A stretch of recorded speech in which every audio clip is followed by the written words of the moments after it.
started. We have one board member who is en route to be there momentarily. And one remote. The remote board member is logged in. He's trying. As soon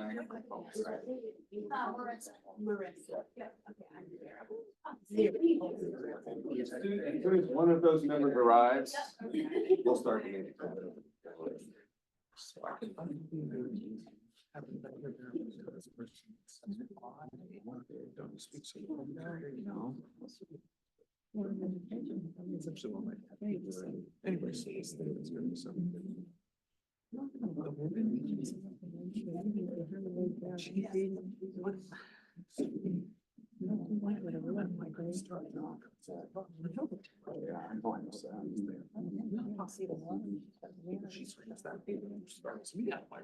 Good morning.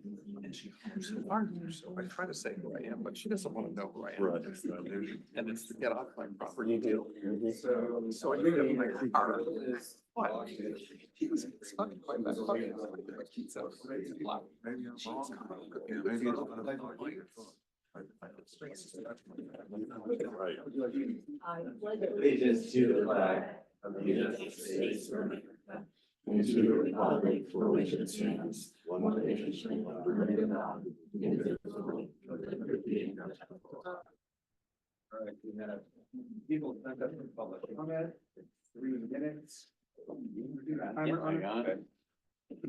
Victoria Bella. Oh, I have to change chairs. I'm sorry. No, I didn't know. It's right here. Want me to come up here? Yeah, just please, right up front at the table.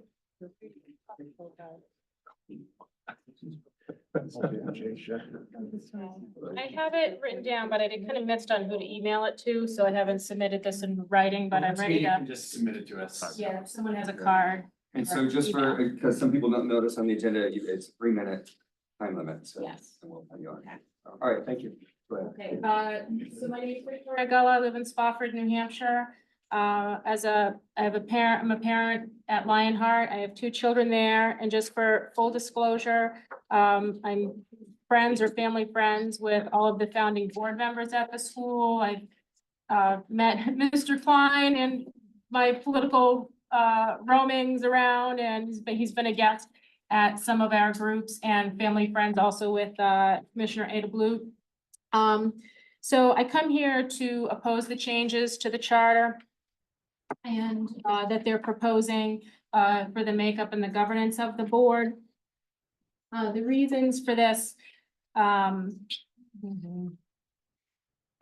is that recently there's been a lot of consternation at the school about the makeup of the board, of the members, and even some of the founders have some confusion and consternation about the board members. For instance, the current charter calls for 1 to 2 parent members with a term of 1 year each, and quote, 2 to 3 representing the professional educational community, external member, 3-year term, unquote. There has been much discussion about whether a parent can serve as a community member with a 3-year term. There is also no definition for what constitutes the community. Is the community the reach of the school, which is the Monadnock region? Does that include Winchendon, Massachusetts, just over the border, and is actually closer to the school than many of the towns in the Monadnock community or the Monadnock region? Does this exclude Massachusetts residents who may also work in Peterborough and who have made donations? Does this include all of New Hampshire? And further, they have a portion of the current members who could be a major donor. They don't constitute what is a major donor. Is that $10,000, $100,000, $1 million? The proposed language does eliminate all of these distinctions. So will the people from far afield now be able to exert influence over our local school? Because now we're striking the language about being community members. None of this is defined in the proposed changes, and evidenced by all the brouhaha and discord that it's already caused. It's obvious that all of these roles should be well-defined in any update to the charter. Further, the way the board is organized and new members are recruited, there's no wider parental input. The board chooses those it likes, which leaves way too much room for cronyism. While the executive director is at all the board meetings, that position is not mentioned as being part of the board in any fashion, even as a non-voting member. Shouldn't there be a representative from the faculty to the board, even if it's an advisory position.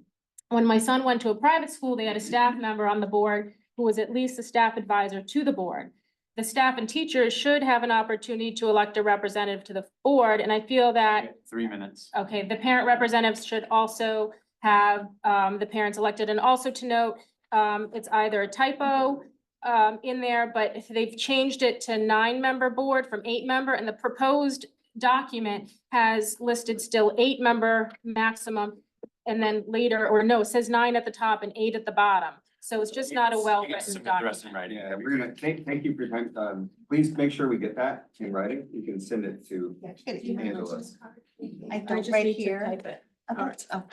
It's okay. I'll- Next up is Leo Plant from Dublin.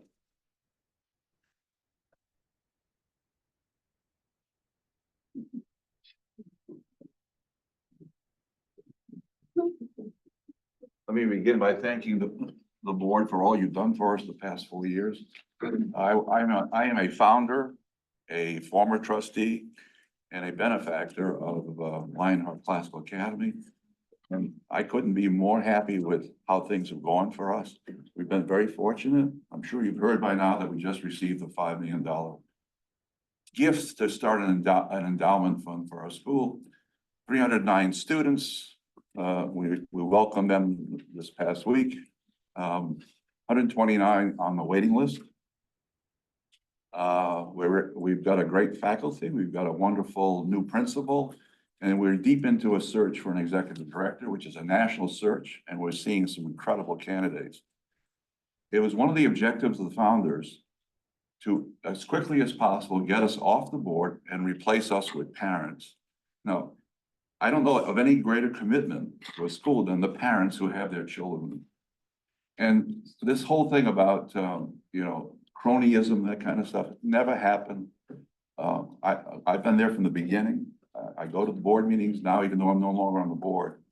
Our parents are almost always benefactors. They donate to the school. They're all professionals, either in the community or in education or some other field.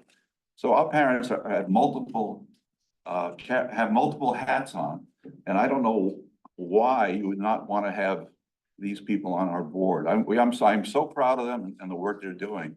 And I just urge you to accept the change to the boards, one additional member of the board. I see no problem at all. I don't know what the brouhaha is about, because our success is pretty clear in terms of how we're doing on state exams, how we're doing financially, and every other way. So I urge you to vote for our proposal. Thank you.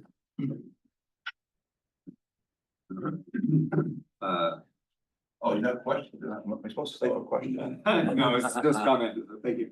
Margaret Svensson.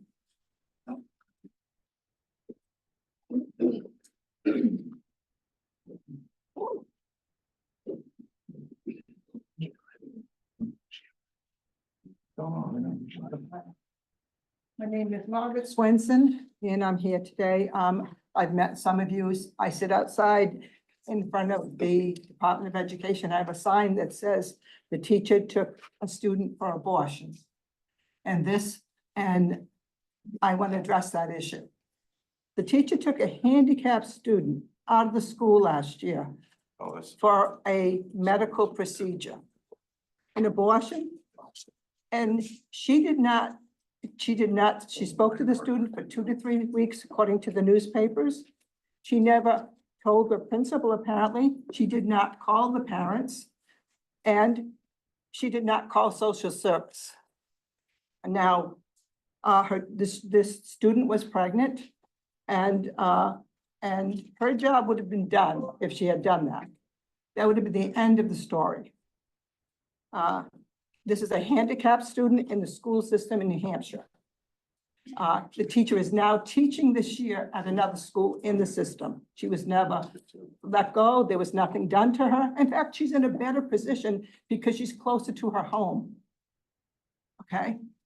I have a granddaughter, Kate, who has autism. And as many of you know, autistic children have trouble reading with comprehension. I am not sure if you spoke to her about abortion, that she would fully understand. Okay? Many handicapped children live with their parents into their 20s and 30s lifetime. I've been around many children, and my own grandchildren have asked, and if they'd asked me even to cut their hair, I would not do that. I would ask their parents. That's a rule of law. We have, you know, even as a grandparent, I've been around a lot of kids, I would never do that. And I can't understand why this teacher would think that there was no boundaries in her job. And, okay, I wrote, she should not be teaching in this New Hampshire school system again this year. She may do it again. She may take another child. And is this a thing that the schools now do without notifying parents? And it gets deeper. The Department of Education needs to inform their teachers what the role of teachers are, what the boundaries are. Teachers are paid to teach math, science, reading, and writing. And it's the role of parents. Their roles get more eroded as time goes on, more and more so. And my final thing is, you know, to me, to make a decision for the student. Now, there's an issue, and I don't know if anybody knows the age of the student when she started school, because they're saying that she's a handicapped student and that she started school and may have been her senior year, that she was 17, going to go on 18 when they took her for the abortion. I mean, I don't think it matters. She's in the school system. This is a teacher. She takes the kid out of the school system and takes her for an abortion, and that's okay in New Hampshire? Okay. And then that's all I've got to say, and I'm gonna stay outside your building. Okay, I think it needs to be resolved. I don't think you can allow this to happen. I don't know how it was supposed to come, we were supposed to hear them. You can submit your. If you want to submit the rest. Okay, sorry. Thank you. Paul Galasso from Meredith. Hi, thanks for having this meeting and giving me the opportunity to talk. I want to just continue Margaret's concerns with respect to this gal whose teacher took her for an abortion. Quick background on me, I'm a pro-life advocate, been doing this for over 10 years. I've talked to hundreds of women as well as men. There are, beyond the horror of the procedure itself, where many people that are supportive of abortion believe that they are providing relief to people, which is probably where this teacher was coming from. They may be providing short-term relief, but they're creating long-term problems. And people just don't want to talk about those long-term problems. Well, I'm here to tell you that during my time on the sidewalk in front of Planned Parenthood on Pennacook Street in Manchester, I've talked to dozens and dozens of women and men suffering today from abortions that were performed 10, 20, 30 years ago. There's a man that lives across the street from Planned Parenthood. He comes and visits me. He's 68. He's been depressed his entire life, since he was 16, because his girlfriend got an abortion because her parents required her to do that. His words, it's destroyed my life. So I would ask this board, when you think about what happened to this little girl, to understand that the pain is not over. She will eventually realize what actually happened in that abortion, the taking of a human life, and then suffer probably mental and physical issues. And that's just the innocent victim of the procedure. What about the grandmother or the grandfather? These people suffer, but nobody wants to talk about it. I see it all the time. When are we gonna wake up? And now a teacher can bring a young girl to have an abortion without the parent knowing? What kind of a society do we have? It's pathetic. She couldn't take this person to the dentist.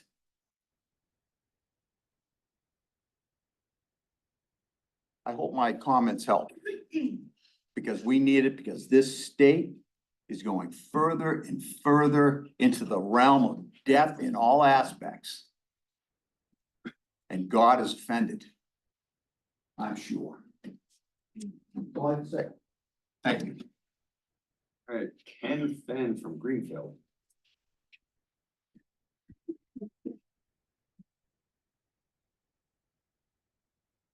Good morning, everyone. Thank you for allowing me to speak.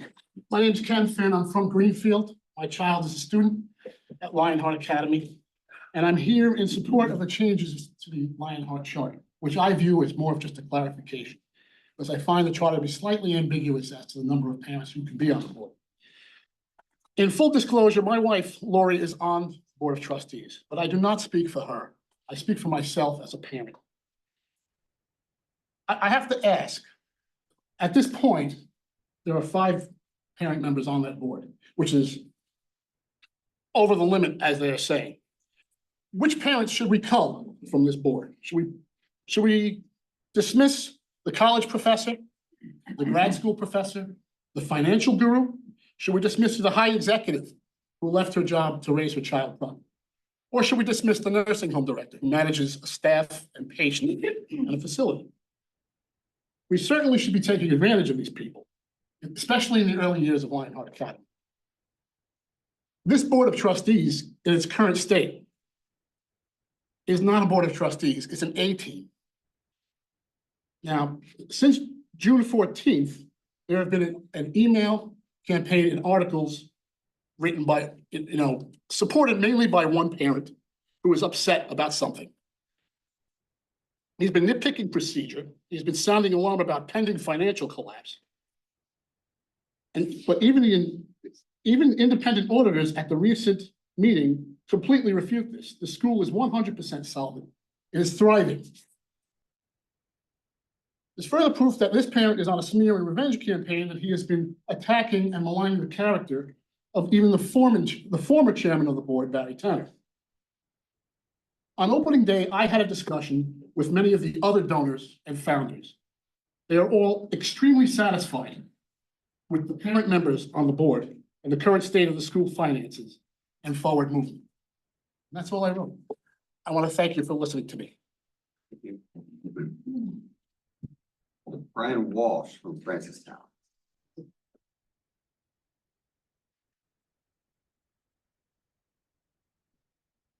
Good morning, ladies and gentlemen. Thank you for the opportunity.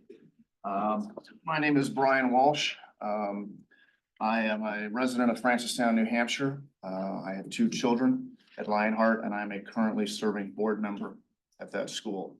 I've been on the board since 1 July of this year. We moved here a year ago after my 24-year career in the United States Navy. I served in aviation, intelligence, and special operations. I also taught in the math science division at the United States Naval Academy. I was recruited to the board in the springtime for what I would have presumed was a good thing, parent involvement. Why wouldn't we want more parents on the board? I certainly support the amendment because I don't understand why we wouldn't want more parents on the board. I do not quite understand the underlying raison d'etre for this issue. I don't know what the objective really is. I have friends, or at least I think I still have friends on either side of this brouhaha. And as a current serving board member and seeing everything that I've seen, some of which you've heard about here this morning, I don't understand what the issue is. The founders, as you heard one this morning say, want to turn the school over to the community. Who is a better representative of the community of Lionheart itself than the parents? I have found this board to behave in a professional, committed, passionate manner about education and classical education, as I hope to do myself. Subject to your questions, that's all I have. That was all we had. Public comment. Mr. Chair. You didn't sign in? You What? wanna Okay, go ahead. 3 minutes. Just for future reference, we have the sign up sheet out front and. Oh, thank you, Commissioner, because I wasn't sure about that. The chair had allowed me a couple times before to do that, but I will follow that procedure down the road. So thank you very much, Mr. Chairman, Commissioner and members of the board. For the record, my name is Dave Luna. I'm the state rep from Hopkinton and Bow, representing the people in those communities and all across the Granite State. I also have served as vice chair on the House Education Committee. I'd like to offer a statement with respect to the process, with respect to the process being used to move forward the proposed rule changes to the minimum standards for public school approval. First point, there appears to be a disagreement between the commissioner and members of the Legislative Oversight Committee as to whether the proposed rule changes are to academic standards. By law, the term academic standards means what a student should know and be able to do in a course or at each grade level. During the Oversight Committee meeting on August 22nd, as a member of that committee, I asked whether specific rules contained academic standards. The commissioner responded several times that there were no changes to academic standards. However, the memo on page 260 of today's meeting material clearly states that the front half, the proposed rules 306(1) through 26, requires school districts to adhere to academic standards. However, the changes to the back half, the proposed rules 306(27) through 40, which I think are going to be subject to discussion later this morning, where the word shall was changed to may, has significant impact on the implementation of rules 1 through 26. So not every proposed rule change refers to an academic standard, but many do, and that constitutes a change to academic standards.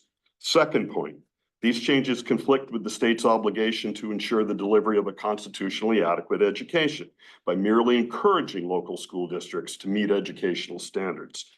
And this is a quote as ordered by the court in the 2002 Claremont decision.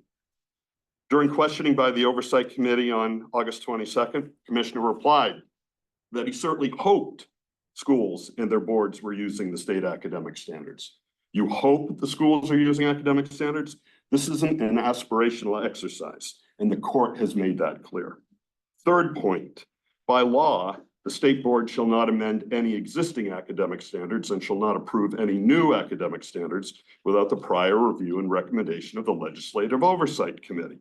And that's the committee I've talked about and serve on. The committee has met regarding the proposed rule changes, most recently on August 22nd. And during that meeting, Rules Coordinator Julie Shea admitted that the committee was not provided the correct documentation. Given that, it's hard to imagine how the committee could exercise its authority to review and recommend the proposed rule changes prior to the approval by the state board. The committee did not have the correct document. No vote was taken to recommend the proposed rules.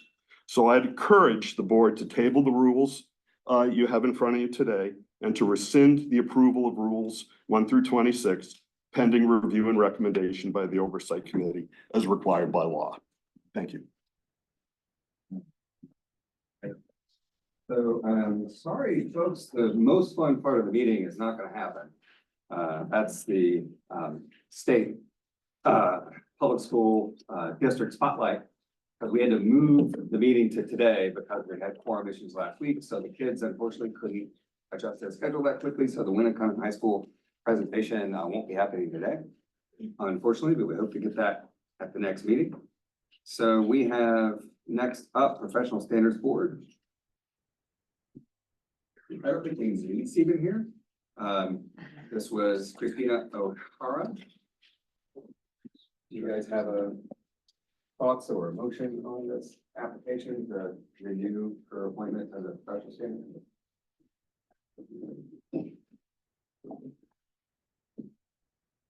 Motion made.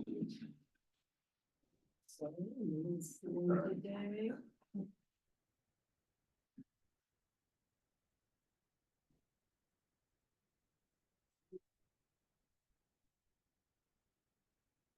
Your name is on this, I just mentioned it, but it's just Christina's reappointment to SB, so we're going. Newfoundland Christina O'Hara, Dean of Humanities, SA U 25 Bedford.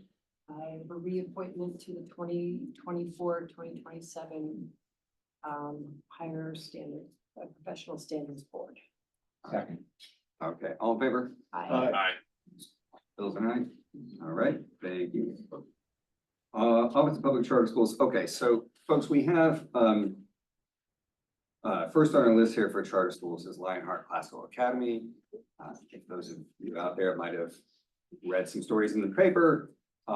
They have an application before us to amend their charter. That application to amend their charter implicates a dispute between some folks who've been involved in the school for a while, about some financial issues, about management stuff, and this falls under the right to know law, RSA 92. Oh, I can always. 91A:3C2, I think. two, Two C3. Anyway, under the right to know law, it's one of the colons, that this implicates, damage to somebody's reputation under the right to know law, so, we wouldn't like to have this, and Lionheart has requested just having this discussion in non-public session. So we're gonna take a vote on that, and then we ask everybody to step out for a non-public on this one, so. I move that we, return to goes to non-public under 91A. B. Part of their reputation. It's like that, I'll look up the exact statute, but I always forget the call. Second, Jim? Second from them, let's do a roll call. Aye. Aye. Bill? Aye. So folks, I'm sorry about the logistics of this, but we're gonna have to ask everybody to step outside. We'll go to non-public, and when we're done with this, we'll come back in public session. I assume you're inviting the Lionheart folks to stay? Yes, yeah, Lionheart. We could also. Well, an actual, like, the board, yeah, not everybody who just showed up.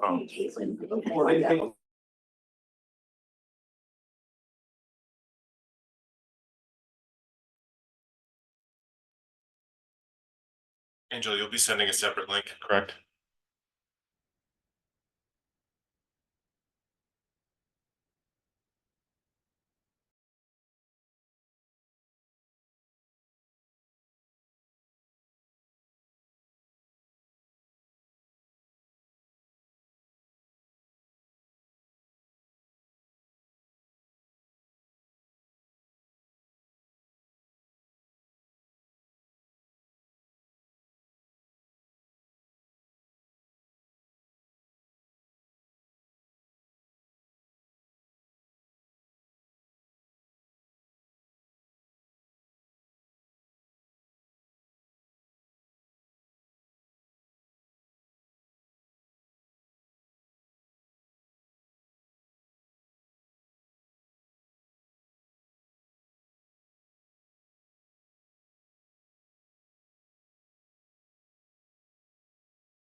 But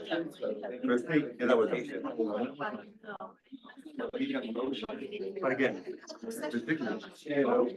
We need to cut down the chatter back there. This room, the acoustics really flow, so, except when I'm talking for some reason. But it goes this way very well. Second. Okay, we'll roll call it. Aye. Aye. Aye. Aye. Okay, so the non-public minutes are sealed. So we had a big discussion with Lionheart. I would like to ask the Lionheart folks to come back up. Just to address this charter request.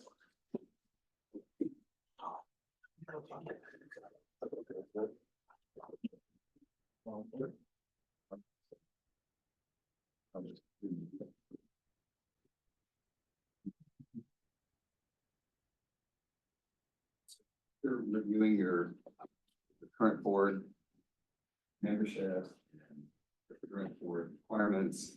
It does appear that you're in compliance with your charter. and in compliance with your newly passed bylaws. So there weren't any concerns there. Regarding your request for charter change, I think it's smart to go to 9 members. And you're clearly trying to be in compliance with the law on the parent members.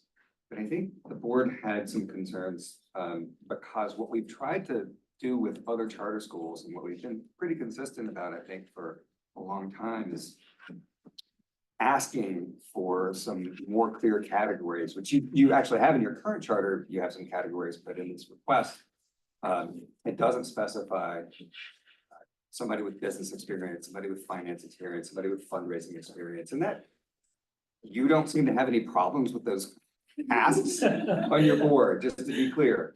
But not having it spelled out in the charter for a future board, once there's turnover, because it looks like you guys will be around a long time, just gave us a little concern and just to be consistent with what we've asked other charter schools to do.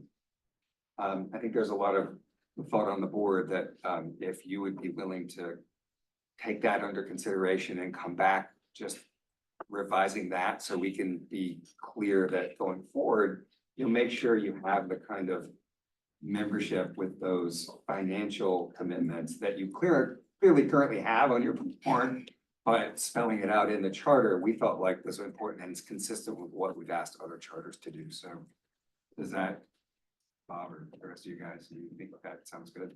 Yeah, thank you, Mr. Chairman. We'd be glad to come back and do that for you, make those edits and put that information in. Anybody have any other thoughts or concerns? Is that something that can be teed up for your next meeting? or- Absolutely, yeah. I mean, you guys bring that back to us in time for next meeting, which I can't imagine it would take you that long. I think we'd be good to go. I didn't turn my ringer off. Shame on you. All right, and it's a spam call, right? All right. So we no need to vote at this point. We'll just ask you guys to come back next month with what you envision as your spelled out categories for sort of parents and financial folks, and just maybe give us a little more guidance on what you're, how you're gonna compose that going forward. Great, thank you. Thank you. Thanks a lot. Thanks for coming. Thank you.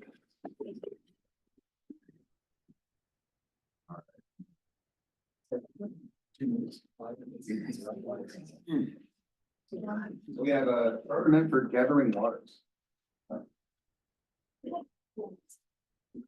They actually couldn't make it today, so they'll be coming back next month. Oh, okay, So today, next up on our list is, making community connections, okay, and they have an amendment as well. yeah.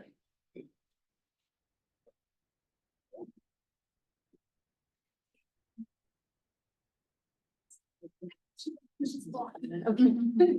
They want us. I can say it for you.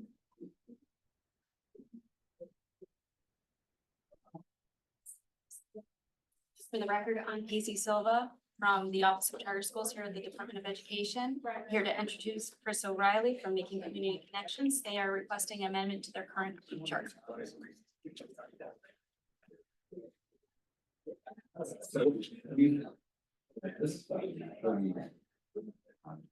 thought, your charter. Does anybody have any questions on the charter revision? I appreciate you giving us the documents.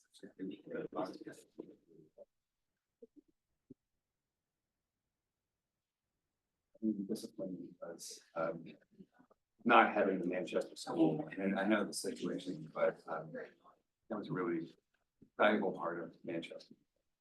Any thought long term that you guys might branch out beyond where you are now? Just gonna focus on being now. Yeah, over the next 5 years, our plan is to continue to improve our foundation. We still have it in our charter that we could and would like to expand at some point. Going back into the Manchester area, we'd have to take a look to see what the need is, of course, but we do, in the years coming, probably after the next 5 years, maybe looking at expanding. Any questions? No? Everybody's good? I move the State Board of Education approve the charter amendments for MC2 Charter Public School. Second. Oh, I had a note. You did. Let me hold that thought. Hold that thought. We actually have a motion on the table. Could you withdraw your motion for a I second? withdraw my Okay. motion. I Second. should have scrolled up on my page here and looked at this. I did have one question. So, and it's just probably just a clarification thing. On your bylaws, page 6. It's section 3.9 under vacancies. I think it just might be an edit issue. It says, a person elected to fill a vacancy on the board shall hold office. And you've struck through for a term of 3 years or until his or her death, resignation. And so you've put there instead of his or her in there, which was consistent with how you're doing it throughout the document. But the rest is still struck through. So as I read it, it says a person elected to fill a vacancy on the board shall hold office there. So Sorry, I'm Katie Hammond. I'm our Hi, board Katie. chair. So I prepared that doc. There's a chance that I grabbed too much of it. Does the clean copy include that or not? I can pull it up. I was going through this right through, so let me go back. It'll take me a second to get to that.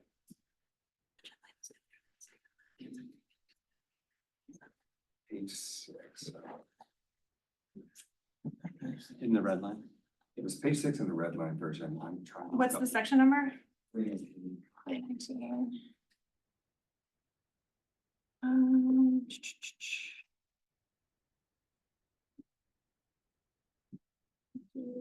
Yeah, 3.9 vacancies. The very end. Shall hold office until the term Yes. of the trustee causing the vacancy and until a successor shall be elected and qualified. The very last paragraph before 320. Or prior to that. I wrote a note there, so I just quoted a sentence in my notes. So let me try to find it.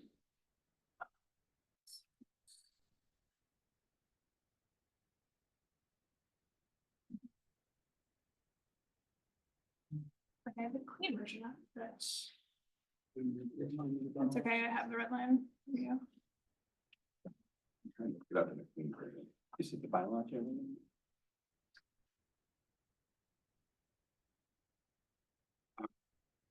While we're doing this, we do have a public hearing on our schedule and make sure. Yeah, 11:30 hearing time. So I'm gonna gavel into the public hearing. We'll overlap the public hearing. Yeah, oh, we have somebody. to talk to the public hearing. Okay. So I have to start this public hearing at 11:30. So keep looking. Okay, yeah. I think I have this. So we have one person who signed to speak in the public hearing, but only one person. So this is Prospect Mountain High School JMA Joint Board. Bailey?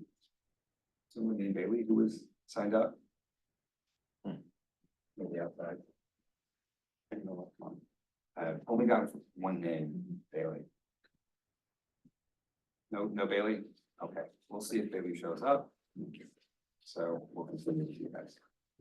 Chair, can I ask a question? about Sure. Some of the changes here, I'm kind of going through the red line as well. Yeah. And to keep honest and consistent with questions I typically ask of most charters. Yeah. The Board of Trustees, I don't see a lot of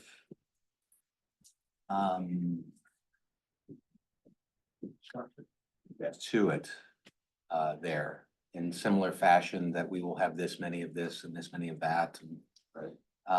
Is that anything you could speak to? Meaning diverse boards tend to support successful charters, having educational acumen, having business acumen, having parents and non-parents in such a balance to kind of have the whole thing work the way that it should. Yeah, go ahead. No, I mean, there's a reference to that in our charter, not necessarily in bylaws.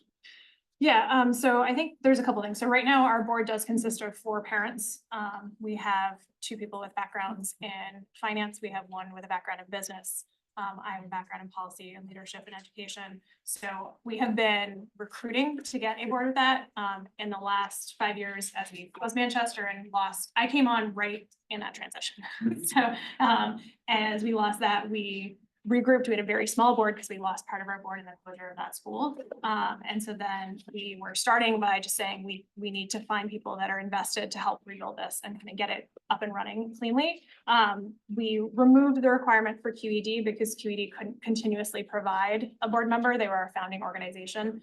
And so that was in one place for the first 5 years, which happened, and then another place it just was there. I guess my question, you're answering my question that you're We're doing it. You like to see it in here. Yeah, yes, because I mean, to the point that 5 years from now, you may not be around. And the charter itself is the governing document that says these things and requires these things. You may be doing all the right things as you're pointing out, and I'm not doubting that. Yeah. Okay, but to list it in the guiding document is fairly important. Just to kind of keep true to that going forward. So I would recommend that there be some wording to what you believe in. I mean, I'm not telling you what to believe in, but if that's your position and you are looking to be more diverse, I mean, those things should probably be reflected in the document.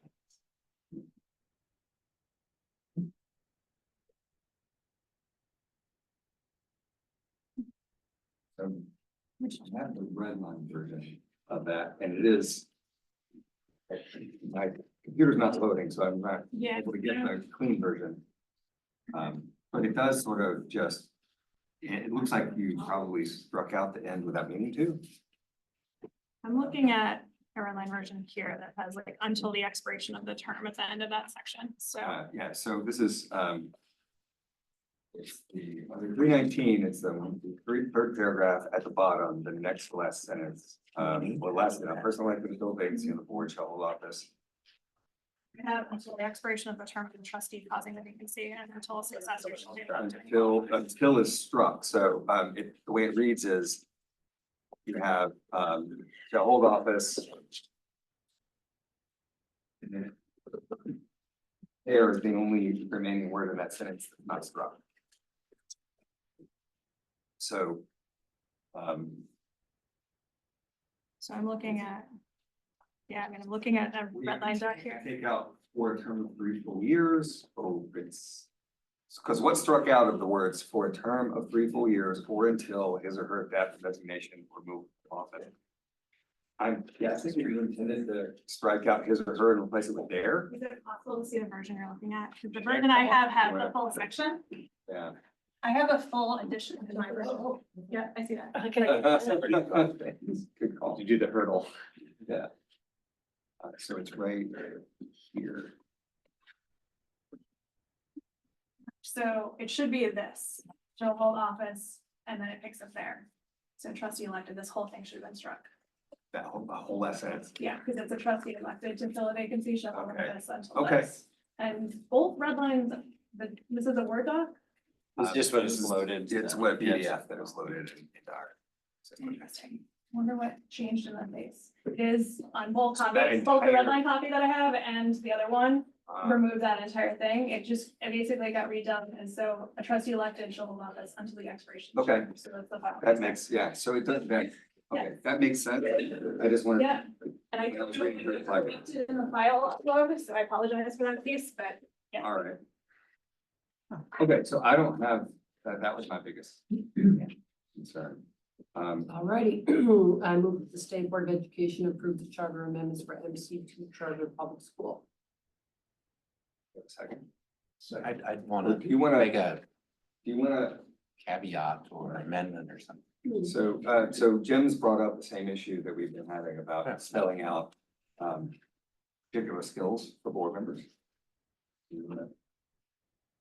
Could I word it as a part of the motion, or should I just word it as a comment? Well, I mean, so if the concern is, they don't have those categories spelled out.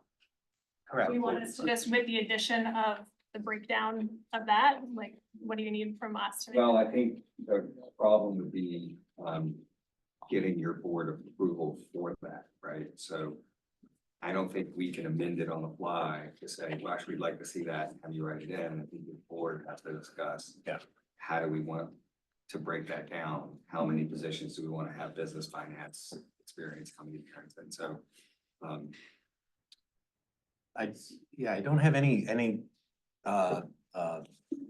critiques of the changes that you put in here, other than it appears to be missing the very important breakout of your board composition, which in asking you seem to be doing, you seem to be looking into, you seem to be bringing aboard board members that meet these criteria, but it's not in here.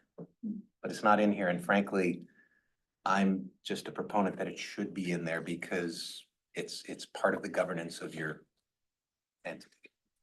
So, let me ask you, so everything else looks good. Yeah.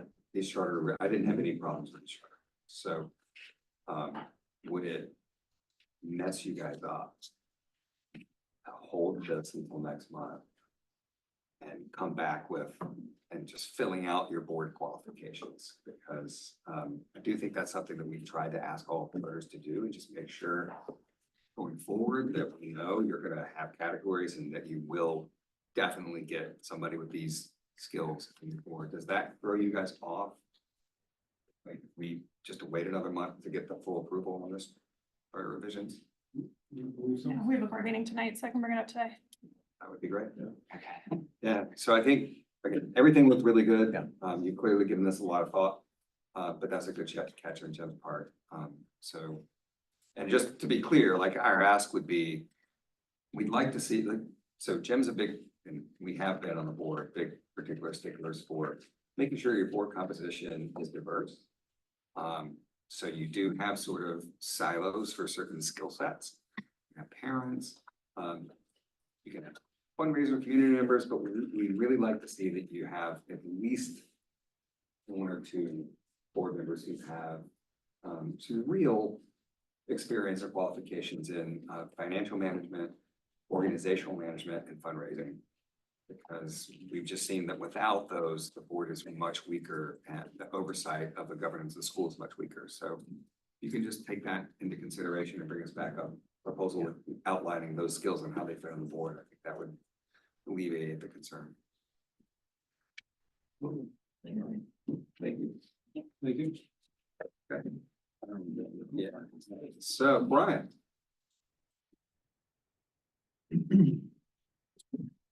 And is Bailey here? You know who Bailey is? Bailey? I've searched around, I haven't found her, but just doing a last call, so. I have a niece named Bailey, but she's 5, so. All right. Thank you, Mr. Chairman, members of the State Board of Education, Brian Hawkins from NEA New Hampshire. And thank you for your indulgence on allowing me to testify. I hadn't signed up originally, but I did feel in reviewing the some of the materials for the Innovation School, wanted to make sure we had something on the record specifically as it relates to the request for a state waiver from collective bargaining in the packet. So it would be our position that the State Board of Education can do a lot of things, but not grant any waivers as it relates to the collective bargaining law of the state. Certainly for public employees, but also, even if they're considered private employees. This subject actually came up during the testimony and debate on the bill. And the Department of Education even clarified that the state board would not have any capability to waive anything as it relates to collective bargaining or collective bargaining agreements. So again, I had not originally was going to testify on the merits of the innovation plan itself, but upon seeing this flag in the request, felt like it was important to get that on the record. And I'm happy to take any questions if you have them. Sure. No, I wouldn't think we would have the authority to waive legal requirements for collective bargaining, but in terms of rules, as they might apply. Just wonder if you can clarify, what you're thinking. I don't have to go back to find that portion of the charter. So if we're talking about, you know, employment matters, you know, those fall under different rules. So, I would think that if we're talking about, you know, school district employees, we're talking about the Public Employee Labor Relations statute and the subsequent rules in which they have, not an education rule.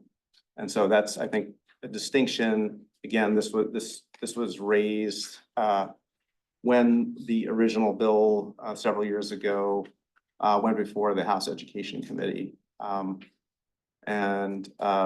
There was some questions about this, and there was some statements made on the record with regard to, you know, whether the state board could waive anything having to do with an agreement or collective bargaining. So, again, it was in the document, so, and they were requesting a waiver. I don't know if they specifically cited a,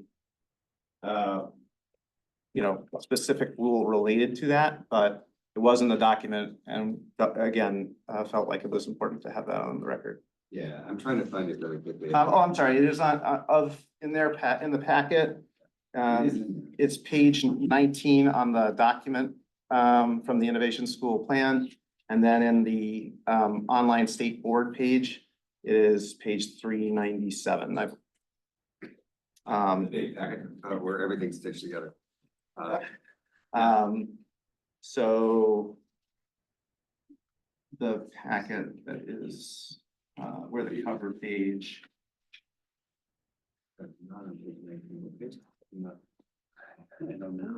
I've got the, let's see, quick, The cover page has the Prospect Mountain logo, Prospect Mountain High School Innovation Plan. yeah. And the page citation on that is page 19. Really supporting what I have. Yeah, no, I appreciate it, your feedback on this. I'll find it. It's not listed in that one section where they list all of the rules, maybe 306 is the parents. Right. It is in the application. Yeah, it is in there. But, Yeah. It's waivers, oh, super. It's crashed. I originally missed it because it wasn't an ED cited rule that Yeah. followed, but Yeah. it, you know, obviously wasn't in the document. Sure. So this board would only be able to approve an exception to the rules anyways. Yeah, right? you can't, So- obviously, it's make exceptions to law. All right. I appreciate that. Page 19 on the, So, the At the application. top, yeah. Or midway. let me just. Oh. okay, let me do-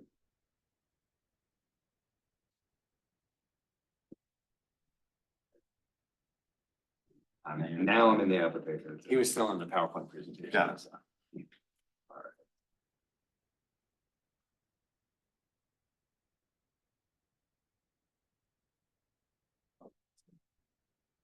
The two references, one is under the Director of Administrative Staff, which is a separate issue, but yours is relative to where it says collective bargaining and state waivers.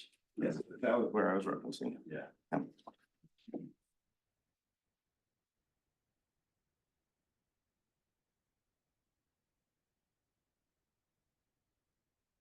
So it's unclear if that's what they're asking us to approve, because I don't know if this board has authority to waive state collective bargaining laws. You know. Exactly, yeah. And it was unclear to me as well, whether that was, you Yeah, know, they're part just of a stating formal. fact that they're gonna need formal something. request. Yeah.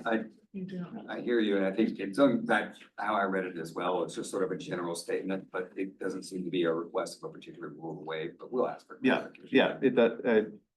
yeah, is it part of a narrative, you know, Yeah. larger narrative that they're writing It versus seems like a request? yeah. Yeah, okay. But good, but thank you for flagging it. Okay. All right. Yeah, Thank great. you. Yeah, thanks. All right. Well, let's take that when it comes up. Oh, yeah.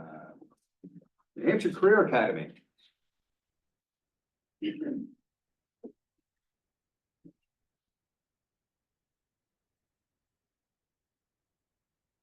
Morning. Morning.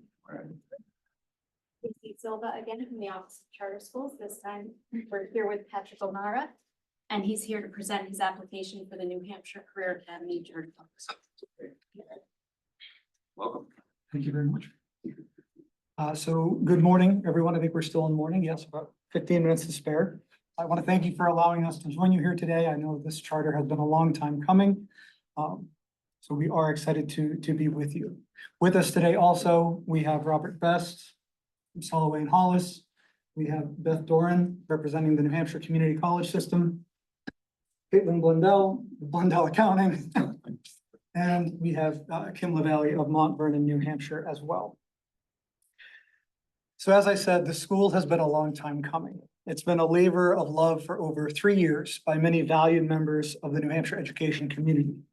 And we are proud and honored to be here today, displaying the work of so many people.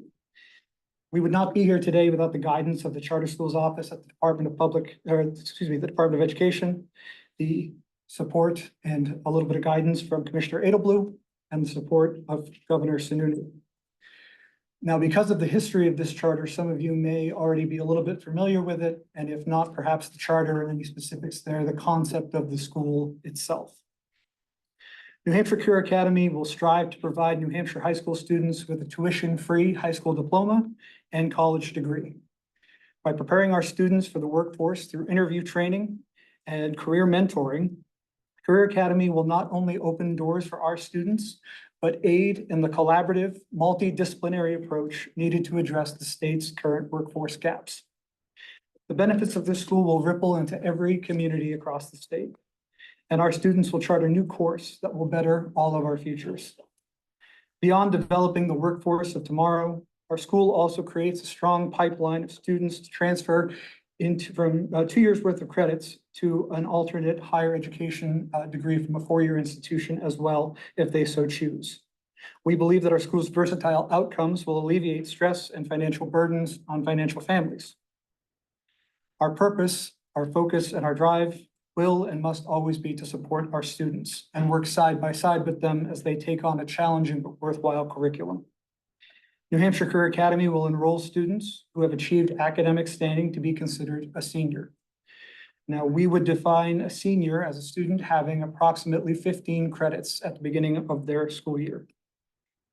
As a public chartered school operating with a blind lottery system, all seniors are welcome to submit transcripts for consideration. But it's important to note that Career Academy is not a credits remittance school, and certain academic standing will serve to further the entire student body's success. Now, we know firsthand the hurdles that our students will face in taking this on. My colleague, Nina Bliss, who worked on the development of this charter with me, created and graduated from her own self-developed dual enrollment program, which allowed her to graduate early and with a college degree. And she faced difficulties and obstructions. Stop really fast. I didn't graduate with a college degree. I just did 2 years in one, my junior and senior together to go to college early. My apologies. All set. So she faced obstacles from those who should have been supporting her most, the guidance counselors at school, the teachers, the administration. She relied only on the support of her family, and she was able to achieve what the school district believed she could not. And we continue to hear these stories today. Just last week, a mother of a rising junior approached me about our school and expressed to me that her son was still facing some of the challenges that Nina faced 15 years ago, just to get ahead. New Hampshire Career Academy promises to stand out from other schools that offer early college programming. Our school staff will be on site and embedded in each of the campuses of the community college system. The Chancellor's Office has graciously offered us workspace at the 3 colleges we plan to work out of in our first year. That would be Great Bay, both campuses, the Manchester Community College, and NHTI in Concord. System Chancellor Mark Rubenstein has been extremely supportive of our efforts and is facilitating meetings for us with each of the college presidents as we work to expand the school every year. With office space at each campus, we believe that we will be able to offer adequate one-on-one and group time together in person between our staff and our students. There was a mock student schedule that was attached to our application for you all to review, which you will notice has designated time allotted to study hall or study group, as well as individual meetings with our on-site advisors. We are already engaged in the planning process at the community college system to have our regional advisors work with Beth Doran and her group of early college coordinators to ensure that our students have a variety of resources available to them. We truly believe that New Hampshire Career Academy will be an innovative school that will help to create new pathways for New Hampshire students. So I thank you for your time, and I welcome any questions you may have for us. You stated that the threshold was 15 credits. Approximately, we'll take students on a case-by-case basis. If you had a student who was miraculously somehow had completed their sophomore year, entering their junior year, and they had 15 credits, would you admit them? Yes. Excellent. I have a follow-up on that. Why that line? Why not take sophomores who exhibit the skills or the aptitude for this? Sure. So in order to stick with our timeline of a 2-year program to complete high school and the associate's degree or vocational certificate, we need a student who is technically considered a senior or enough credits to be considered a senior to move toward graduation. So with the state minimum standard of 20 credits, we took 15 as an approximation. What about students who dropped out? Students who've left, so, the student has not completed high school, but is getting back in the game and wants to go to, is that somebody who would qualify or do you consider? They should have approximately around that 15 credit line, even if they are 1 or 2 shy, we can make up for that. And they can double dip with community college. Yeah, program and of choice. that's a mix of, wanting to ensure that the program is only 2 years long, but realizing our budget only allows for us to pay for 2 years for these students. We want to be a little bit careful too, that we don't conflate programs because we've got a variety of Adult elementary ed. college, like, Correct. Sure, early college but I mean, programs, and we've got our if it adult were- education programs as well. Absolutely. I just wanted to make sure that you weren't unnecessarily limiting access to somebody who went, you know what, this looks like a really good fit for me. But I'm not a currently enrolled senior. So that would be a possibility for certain kids. Obviously, it's not going to fit for a lot of folks who fall in that category. But if they'd like to re-enroll and they're in a position to do so, to meet the standard, then absolutely. If they'd like to plan ahead of time to join us. I think our goal would be with this school is to not let them get away like that Yeah, yeah. would, meaning if they've already dropped out, they already fell through the cracks and then we're gonna recover. This is a goal to say like, let's not let these kids get away from us. Instead of dropping out, let's keep you motivated and moving forward. Any other questions for you? I love the concept. I love the idea. What would you expect enrollment to be year 1, 2, 3, 4 type of thing? Sure. So enrollment for year 1, we're putting it around 78, which I know sounds steep, but if you consider we're working out of 3 of the community colleges, that's only 25 students per college. The community college has made it clear that even our projections to go from 70 to 150 to 250, 400 to 500, assuming everything goes according to plan, which it won't, that as long as the students are spread out and dispersed appropriately throughout all 3 at this point, but moving up toward the 9 campuses across the state, it should not be an overwhelming issue for the college to house the students. We'll be adding college campuses as well. You have a hard cap? on- Undefined, nope, until such time as it becomes a strain on the resources of the community college. And it's really a function of not just the college itself, but the specific program within the college, right? I mean, if the community college has a program that's fully subscribed and they've got all the students in there, they may not have slots available, but it really is a program that is fills capacity at the community college system, so. This seems like a great opportunity for parents in New Hampshire who want to send their children who are financially looking to help send their children to a 4-year college and to make the transition through the community college system, obviously. Is there any thought to streamlining the transition between a graduating student and the state colleges? You mean a student with their associates transitioning them to like UNH, for example? Yeah, where their course load will fully transition over towards a four-year degree.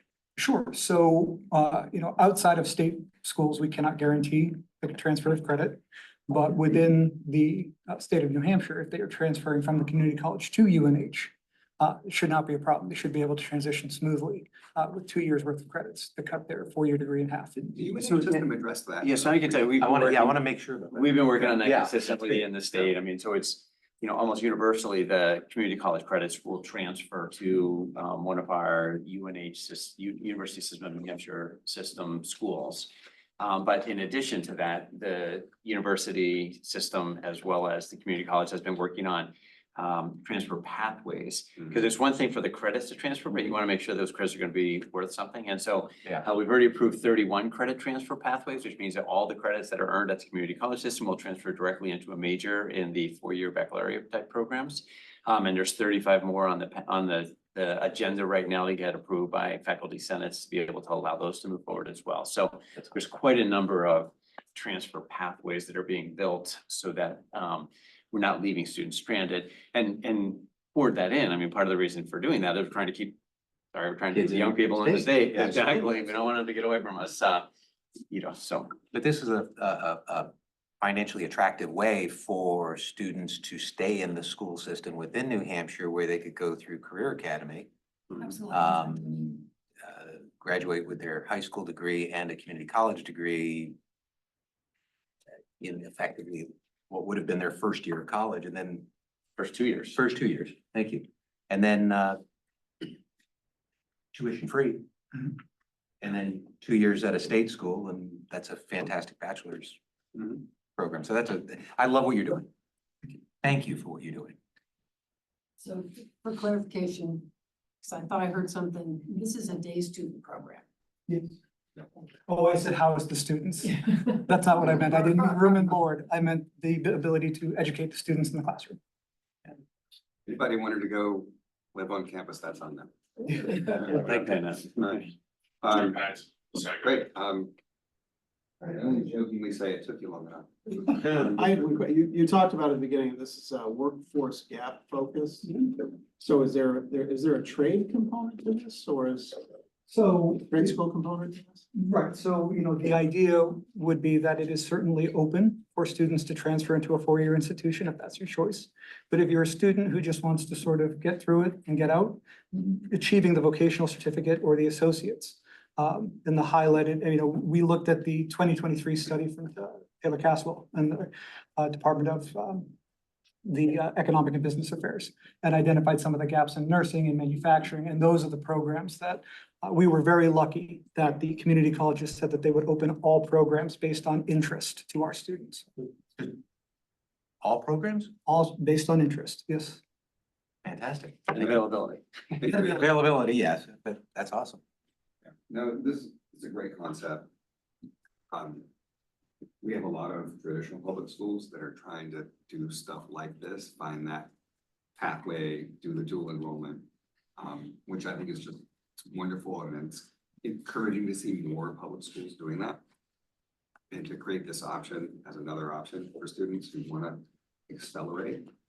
And one of the things that we at this board have had some conversations with some of the institutions of higher education in the state to sort of address this issue of the old-fashioned 19th century rigid four-year degree and making them spend a certain amount of time in school and focused on, well, you're going to be here for 4 years, so how are we going to fill your calendar and schedule? And there's so many students that doesn't work for. So having this charter school option where you can go to public school and essentially accelerate your graduation year by a full year to get your degree or your certificate is really welcome.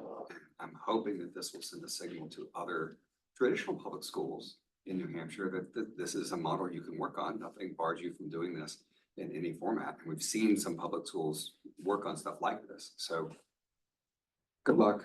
Wish you the most success. I think it's a great addition to the public school ecosystem in New Hampshire, so to speak, and would love to see more partnerships with community colleges. So it's definitely gonna fill a need. When do the doors open? Our intention is to open fall of 25. Fantastic. Thank you for everything you're doing. And I think publicly, I want to say thank you to Beth and Mark from the community college system for supporting this.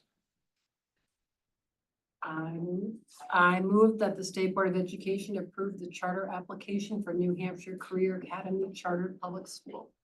Second. All in favor? Aye. Oh, did you have a question? Can I?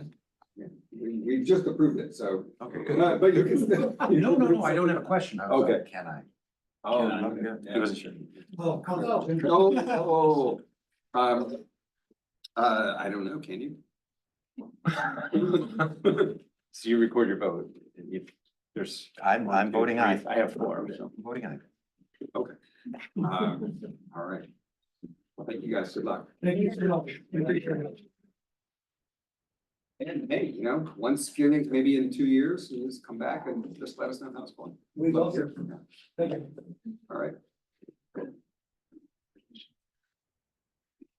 And I was joking, telling them it's about time because this is something we've just been really eager to have.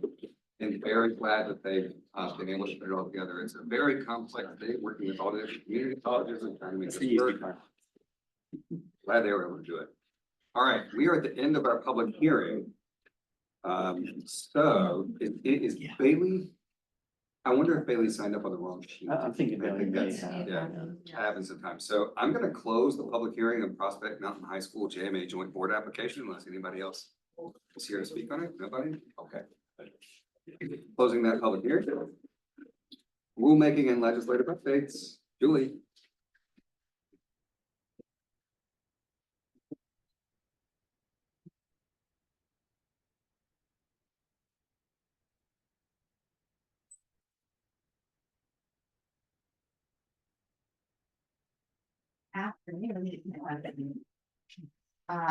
Record Julie Shea, Administrative Rules Coordinator, and I have with me here. Amy Clark for the Department of Education. I am the administrator for the Bureau of School Facilities.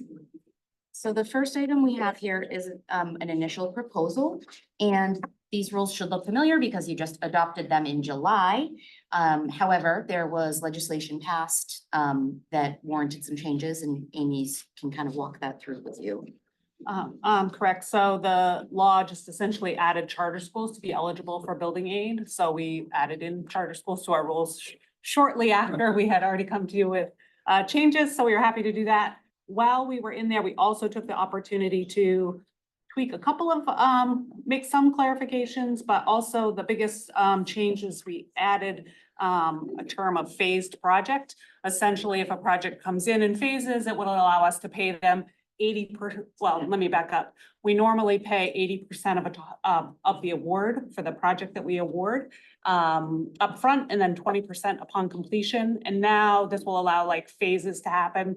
A project gets complete in this phase, we'll pay 80% of that phase, 20% when it's completed, and so forth throughout those phases. And so those are essentially the changes in the rules.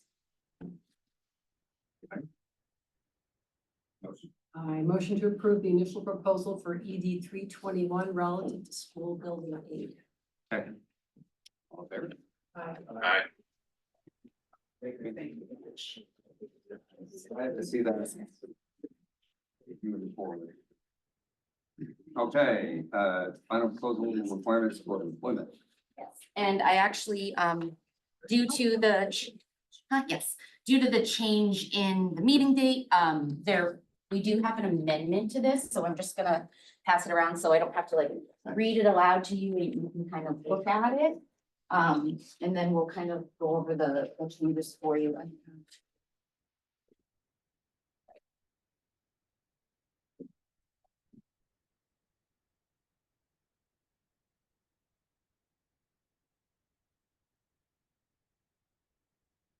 So the amendment that was not in the original packet is in letter, so it's in letter D. And what we did there is, one, in the proposal you did get, we defined minor assignment. But then we realized when we went back, because we defined minor assignment, D did not need to be nearly as long because we then defined the term. But we also put the superintendent or senior educational official up at the front, so it wasn't buried in the middle. And so now it just says that they'll determine whether a teacher or administrator has the sufficient knowledge for the minor assignment, rather than it saying, and then by superintendent kind of embedded. So it's kind of a shift in the language. It's cleaner. Yeah. Any discussion? No, and I'm gonna wing this proposal for this motion because I don't have one. I move to approve the final proposal requirements for employment EZ 503.01. So with the amendments? With the amendments. As amended. As an. As amended. Okay. Second. Jim got that, Jim LeBeau got that second. Good. All in favor? Aye. All right, thank you. And minimum standards. Yes, Can I I, tee this one up first? you can. Yeah, and then Julie's gonna do it, I just want to comment. Yeah. So this is the infamous back app. As you recall, we worked on Famous, not infamous. Okay, the famous back The app, well-known. the well-known back app. And so, Long awaited. I just wanted to share some observations, and I know Julie has some stuff, and we may be redundant in some of the stuff that we're doing here, but as you recall, that this is an area that has a number of content areas that has received a substantive amount of work done on it. Going back as early as January, you'll recall that Christine Downey did a lot of work on this with a number of educators. The objective of the work that she was doing, that we had worked on, was, you know, as you go through these back content sections, to look at them and decide like, okay, there's something in this back section that probably should be in the front section, right, of the rules, which is more of the operational aspects of the school. There were aspects of that back section that maybe indicated or flagged something that needs to be changed in academic standards. There were aspects of that was an area of content that the state didn't have academic standards for. And so, you know, can we tune up that language in the back there? And then there was some part of those back sections that just simply the language was either redundant or not necessary or superfluous and probably could just be eliminated. So that was the content, that was the work that she did in terms of going through there and providing feedback from hundreds of teachers across the state. What's interesting is we've done some additional research around how these kind of rules came to be and what the origin of it was. And they have a bit of an interesting origin, really. And there's been some, you know, updates to them over the years, but in substance, the primary body of work in these various content areas precedes the No Child Left Behind Act in about the year 2000. And so what happened was in 2000, like, so prior to 2000, the department had these rules, these content area rules that were being used. In 2000, you may recall under No Child Left Behind, the federal government had a fairly substantive effort that said states need to have strong academic standards. And so New Hampshire, like many other states, embarked on a work and created academic standards. I actually have printed out versions of these academic standards that I'm happy to share with you. We've got our, you know, arts education, I've got health curriculum, I've got English language arts, I've got science, I've got physical education, all kinds of academic standards. And so we adopted these academic standards.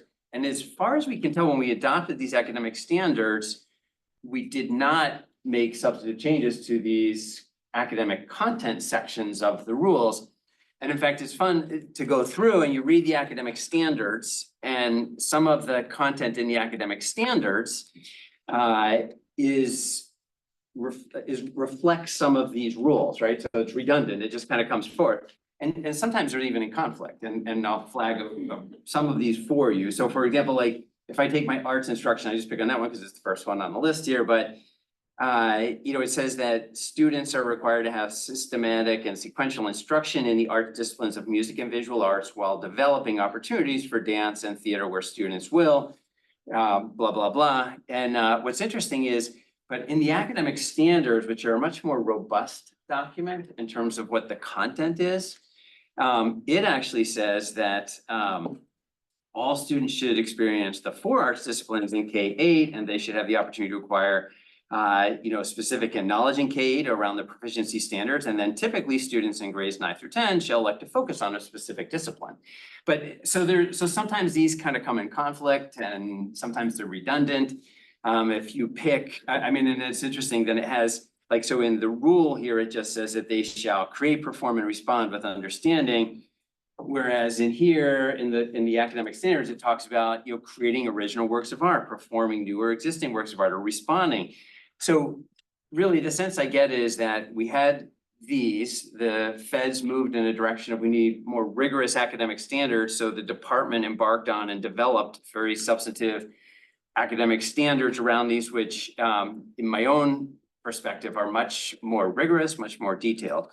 And so that kind of lays out the framework for how these rules are working. And I think you'll see that in the language we have that is before you today, in that we're requiring, the arts curriculum, and we're requiring that it aligns to the academic standards, which is really a very robust way of describing it. So, the kind of superfluous wording is then subsumed into these academic standards. And then to the extent that we want to work on the academic standards, 100%, we can just start working on the academic standards. But the framework is such that we've got the 306 rules, minimum standards for schools, which in the front half, we talked all about how you're going to operate the school.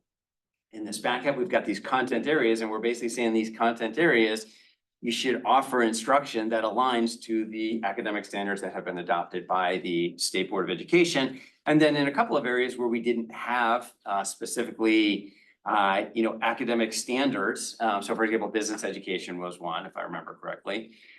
Digital literacy was one. So for example, in the digital literacy, what we did is we pulled some stuff from the graduation requirement language that was adopted and had everybody's input in the front half.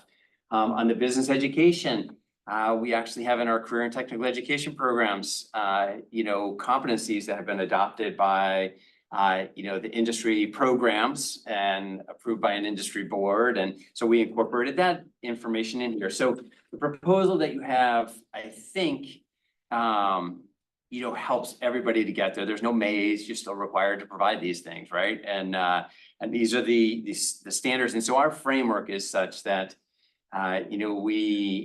the 306s are the minimum standards for operating a school, which now specify that you should offer these programs consistent with the adopted academic standards. So how did I do, Julie? And then you can go ahead, because I know you had more stuff you wanted to share as A lot well. of it, and if I can, you can pull it up, I'll kind of go through the areas that are redundant and I'll skip through them, but. Oops, hold on. Need to get back to the basics here. I'm in them. Okay. And as she's calling it up, like what we want to be sure is that we don't want, we want educators to be pointed at those academic standards, not at, superfluous or old language discussing those. We want them to really go there because the academic standards are quite good. Lots of people have been working on these things. We'll go right to the next page. So this is the timeline. I don't know if you can see it, but essentially I just wanted to remind everybody of where these rules have been. And so we actually brought both sections forward on the same day at the February 15th meeting. And then on March 21st, that's when the initial proposal was actually published in the rulemaking register. And that marks the beginning of that 180-day timeline, the time that we have to bring these rules through till the end. March 27th, that was the expiration date for most of the first half, some of the second half.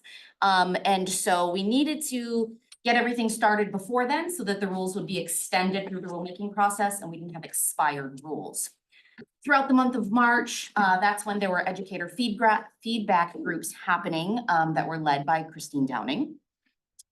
April 11th is when we had the public hearing for the initial proposal, and you'll see there's an asterisk there because we did have 2 public hearings and then a continuation, and much of the public comment was very hard to differentiate between the front half and the back half. So a lot of it came together, and so we kind of all took that through both proposals. So September 17th, which is tomorrow, is the end of that 180-day timeline to submit our final proposal to JAILCAR. However, we have been approved for an extension from GELCAR until November 16th. And so that gives the board some extra time to consider the proposal, especially with the amount of public feedback we've gotten. We thought it was important for there to be an opportunity for more discussion. Julie, I think you've shortchanged yourself though. How so? Because, to Frank's point that he made last, in the front half of this, we've still got a couple of years of writing these in front of the actual official rulemaking, right? So. We worked on it for 3 years. Yeah, exactly. And I just want to make that clear, like, this process didn't begin in February. Yeah, I was talking about like the official, I mean, if you want to You're doing the go. official rulemaking process, which is correct.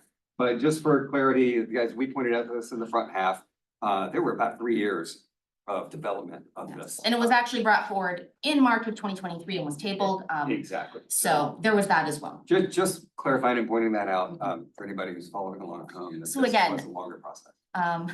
The biggest piece of public feedback we got on this particular part was the shall versus may. And this is what it said in the initial proposal was the local school board shall provide a insert content area, education curriculum in each school, which may include. Go to the next slide. And so here, this was some of the OLS comments that we received on the back half. Again, they said that it was unclear, putting a may there made it unclear and, there we go. And it was contrary to public interest, because the rules were not necessarily capable of uniform application. So in addition to public feedback, OLS pointed out some issues with it. So just to look at 193E12, this kind of breaks down, again, the shared responsibility between state and local government. So the state establishes the minimum standards and the academic standards. And then the school districts then have the responsibility and flexibility to implement those approaches to instruction and curriculum. And so it's a duality in terms of responsibility. And the next slide The kind of. process that we're following is consistent with statute. Yes, so again, so here, this is just a kind of rudimentary graph here, or graphic. But the State Board of Education is going to adopt the state academic standards. Those are the documents that the commissioner was just talking about. And they are what a So they already have adopted them, just. to be clear. correct, yes. These have been adopted by the state board. They're not newly adopted and they haven't been amended.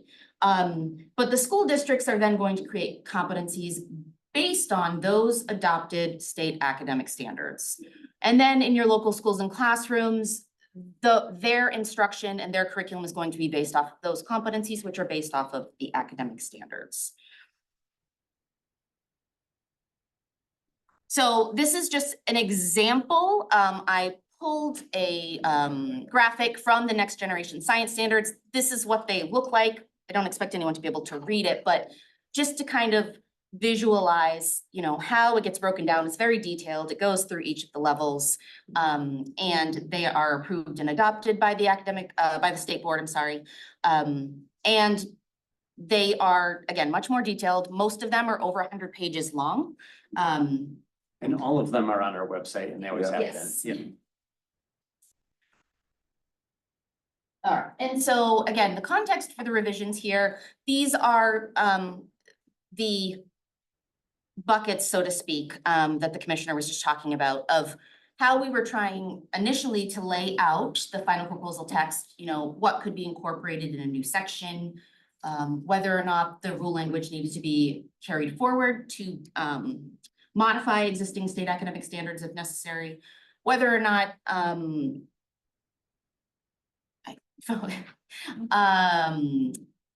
if there was proposed area for areas that we don't have current academic standards, and then whether or not the language was even necessary. So what we're attempting to do with this draft is using something in 541A12 called the incorporation by reference. And so what that does is it allows an agency, in this case, the agency is the State Board of Education, to take documents that have state enforceable requirements, and instead of putting every single word in the rule text, it allows us to take those academic standards, put the title into the document, and that document becomes enforceable by rule. And because these documents, while the agency was involved in overseeing the academic standards, some of them are national standards, but none of them were actually created by the agency. They were created by groups or associations that we were a part of, and therefore we can adopt these by reference according to the law. And this goes through and explains what JLCAR's responsibility is in terms of looking at whether or not the documents can be incorporated by reference. They're not looking at the content of the document, and they're looking at who created the document. Did we make any changes to the document? Why we're incorporating it, which in this case, it's because they're so long that it wouldn't make sense to embed it. And whether or not we have the authority to be able to incorporate those documents by reference. So they are not looking at this for the purposes of content. They're looking to make sure that we are following the process for incorporating. And JLCAR's conclusion with this. We haven't actually submitted it yet, but they have seen a draft and they were pleased with the draft and the process that was used for this. Additionally, if we incorporate the academic standards by reference, we can use an expedited procedure when it comes to updating the rules, so that it doesn't take a 6 to 9 month process to update them. So if the board decides. So what she means, yeah, I'm gonna clarify that, just Yeah. I'm not sure that was perfectly clear. So we're gonna incorporate by reference. We're saying like, we are incorporating by reference the 2001, arts academic standards. But if you update this and they become the 2024 arts academic standards, we don't have to go through, we have an expedited rule process to change from April 2001 to April 2020. And so we would only be changing the document that's embedded. And that's the only thing we're allowed to change through that process. But that way we wouldn't be doing 2 separate processes to try and update this. And so it's a lot cleaner and it maintains that they aren't conflicting. I just want to, that's so important. Like the fact that in this rewrite process, you guys worked really hard to clean it up, but to also make it more user friendly for everybody. Not just the folks in the field, but for future state boards. It makes more sense to have it organized this way than the way it was organized in the past. And I think that was for you guys to catch that and work so hard to do that was really, I appreciate it. And I think future boards will appreciate it. Next.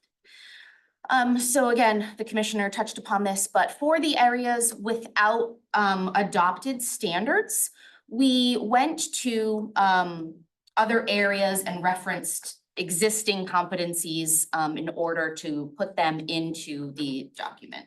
So you can go to the next slide here. So again, CTE, they developed competencies in 2020, 2021. It's a collaboration between education and industry. And then for personal finance, we looked at the national standards for personal finance education and used those topics as, the starting points for which they can build competencies for financial literacy. So for digital literacy, again, we took the graduation requirements from the front of the document and then clarified how that half credit graduation is potentially earned, because they do have an option to do a digital portfolio or a course, and that's how that credit is earned. That was in there previously, but we kind of made it more clear and took out some of the other qualifications that were in there. Again, so for technology and engineering, same thing. We used competencies from the following areas that are listed there. And then those are the years that they were developed. In the rules, we do specify that they don't have to have competencies in every single area, but for the areas they choose to have, these are the competencies. And again, we're pointing back to the front half here. So ED 30621 is the K through 8. So if the program area is required, it cites to that. ED 30622 is the high school curriculum, so it points back there if it needs to. If it points to both, then it cites both. And then it also points to the local assessment and accountability. So the last bullet point in each section says that all of the programs have to adhere to the assessment rules, which are in the front half. So it kind of brings it all together so that it becomes We now have one a whole. cohesive system for how this works, yes. And it's so much better organized, it's so much easier to read than the previous 306s, and it's, I hope, gonna make a big difference for folks who use these rules and have to reference these rules. It makes more intuitive sense, it flows better, it's just much better organized than it used to be. Happy to answer any questions if anyone has any process questions or questions about the text in there. Your feedback on the text, Yep. exactly. Thought it was well done. Just get adopt them if you want. Yeah. Well, before we do, I just want to also point out that there's so much misinformation that's being put out about the process and about the rules, and we made the point about how long the process is taking, but we have been criticized for illegally adopting academic standards, which we are not doing. We are not adopting academic standards. Those are The these. minimum Here's standards. the These point to previously legally adopted academic standards. There's nothing written into these rules that are new academic standards being adopted. And I just think that should be stated very clearly because that is true. And anybody wanting to look it up can look it up legally under RSA. The statute is 193E2A4 A and B. And they separate the minimum standards, which is A, and the academic standards, which are B, and it it's legal process, which we have fully followed. So we are not in these minimum standards, just to clarify some misinformation that keeps being presented, are not adapting new academic standards. So even incorporating these standards by reference in the rule is not adopting the standards. It's making it so that we can actually enforce the academic standards through the rules. So I just wanted to make that very clear that we are fully aware of the legal requirements here and the various approvals that the legislature requires and have followed all of that. So claims that we are illegally adopting academic standards are completely untrue. And we've been very careful to maintain the correct process here. I just don't know if any reporters out there will pick that up, but it's important to state. Well, hats off, hands off to meeting the deadline without needing an extension. Thank you very much for all your efforts. It's commendable. And I have a motion. All right. I motion to approve the final proposal for ED 306.27 through ED 306.40. Second. All in favor? Aye. All right, congrats. It's Oh. finished. All right, well, thank you. Julie, thank you for all your work and the whole staff and everybody who put so many literally Certainly a years- team effort. years worth of work. And Commissioner, I want to thank you too, just for all the work that you guys put into this. And Fred Ramonte and his team and everybody, it was a long, thankless task with lots of feedback, lots of discussions, literally years worth of gathering input to create a document that I think has made these minimum standards much better than the document we had before. So appreciate all the work. All right, that's outstanding. Do we need a break? It's 12:30. Are we good? We're gonna barrel on. We had lunches here. Do we want to? Tim's always ready to eat. Sorry, we can bring it back and keep I going. am too. Do we want to, well, let's see, we're getting close here. How about we do the next item? You bring your kids and then maybe you take a couple minute break. Thanks.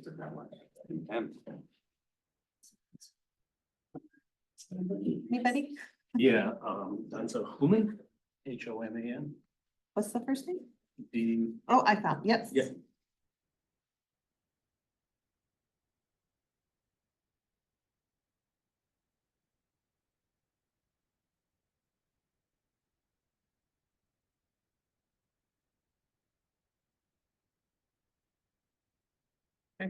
Good afternoon, Tim Carney, Administrator Educational Pathways for the department. Today, we're requesting the approval of the 5-year renewal application for PragerU Kids. And I have a representative of Prager here today to answer any questions the board may have. All right. Any So- questions? No changes to the initial application. Correct. How's it been received? Student reviews were great. The student reviews that were in the packet were very, very good. Yeah, I understand there were 9. You'll be getting the annual report next month for the count for Learn Everywhere programming, I believe. Is that correct? There were 9, I believe, students who completed the course so far.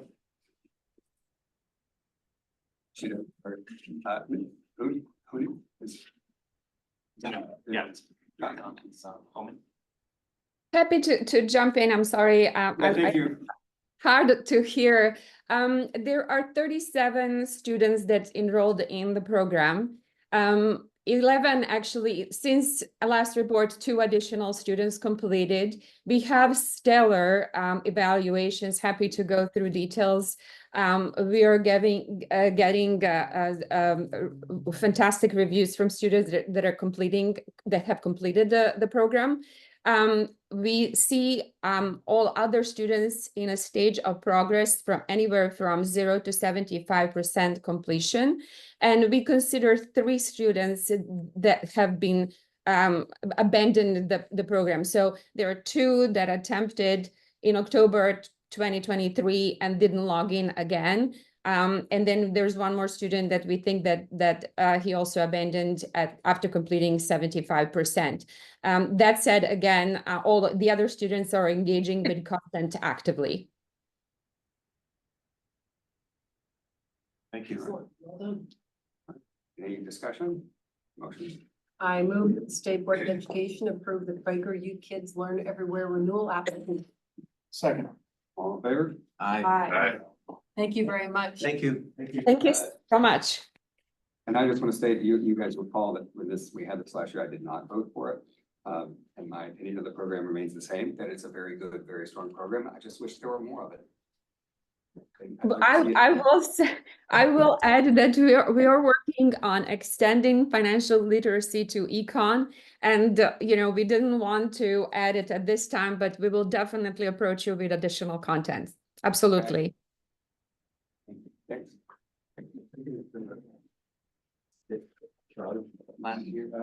Okay, I remember it now. Okay, got it. This guy is still up there. Yeah. Okay, great. You guys need a break? Or do you want to power through we're almost at the end. What do you think? There's Tim back there sitting and looking at us like. Whatever now. Go for it. I think we can, I don't know if this next one will actually take that long. Sounds good. Tim, do you want to? Come on up, Tim. Come on up. Let's do it.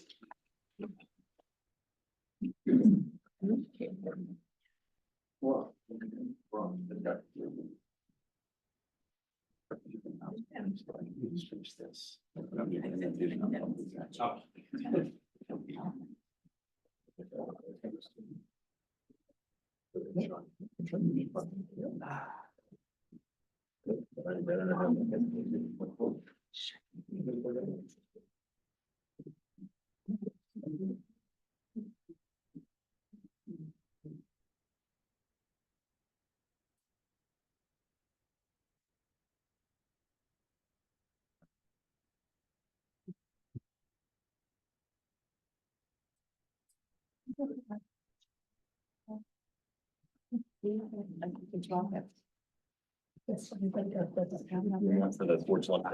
No. Talked them out this morning. Okay, I think they're ready.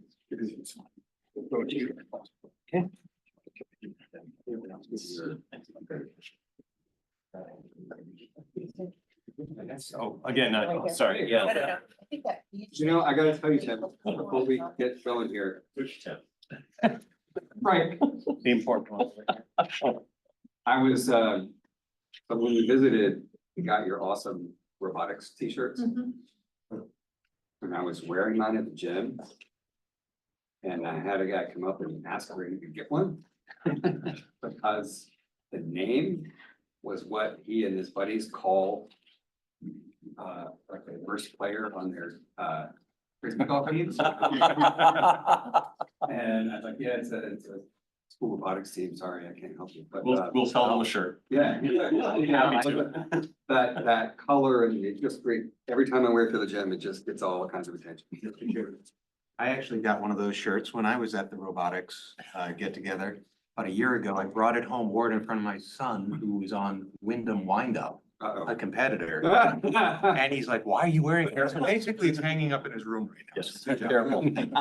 So Battle of the Bay is coming up again about a month. We'll let you know. And the following day on Sunday, I think we have Girls Behind the Glass, which is another robotics competition, since we'll already be set up, that promotes more girls getting involved in STEM. Which is not why we're here today. Yeah. So I just want to tee this up by saying, I thought this was pretty impressive, given how work you put in.